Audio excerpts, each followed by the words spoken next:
Well, here we are back at base, and for anyone who might like to know, obviously I had a look to see if I could find out what was wrong with this machine, and the first thing I did was I took the spark plug out and just checked to see if there was a spark there, and of course there wasn't.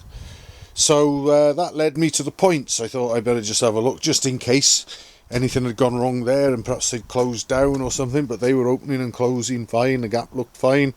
So I had the points open and shorted across them with a screwdriver, and there was no signs of life at all. So that led me to the battery, which I'd not long put on actually, and it's pretty much a brand new battery as well, and it was fully charged. Everything had been working fine, and via the Boyer power box it had been going up from about 12.5 volts at tick over to a steady 14.4 I think I saw on the tester when I revved the thing up, and no more than that.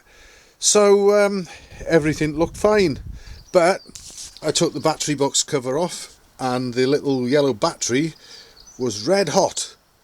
So I took that off and it was also dead. Well, as it happens, it's one of two batteries have got the same as each other, so I put another one on, but I disconnected the power box and just to see if I could get sparks directly from the battery, and I could. So I put the plug back in the engine and started it up, and everything was fine, but I was running just off the battery. I noticed while the engine was running that when I connected a test bulb up to the output from the power box, that I got nothing.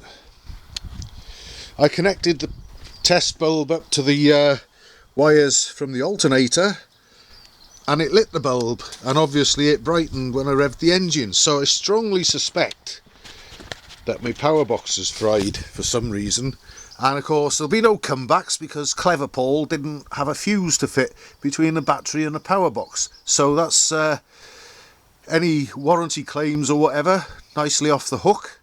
But I've got another regulator rectifier to try, and that was one that I tried previously, and it didn't give a lot of output with no battery, but I've since found out that they've got the type I've got, the other type hasn't got a capacitor built in. And talking of capacitors, I think the difficult starting might possibly be down to perhaps the power box was beginning to fail. I don't quite know how they work, but maybe the capacitor in it had gone down already, and that's why it was a bit of a pig to start. It certainly starts much more easily with a battery fitted, but now I fitted a battery, I've got another problem, and it looks like my power box has gone pop.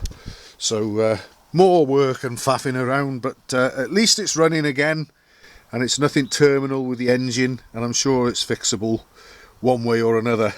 I may have to just put my hand deeper into my pocket, of course, but I guess it's not the end of the world in the grand scheme of things. So I'm going to try this other regulator rectifier next and see how that gets on linked in with the battery. Perhaps that might just be the answer.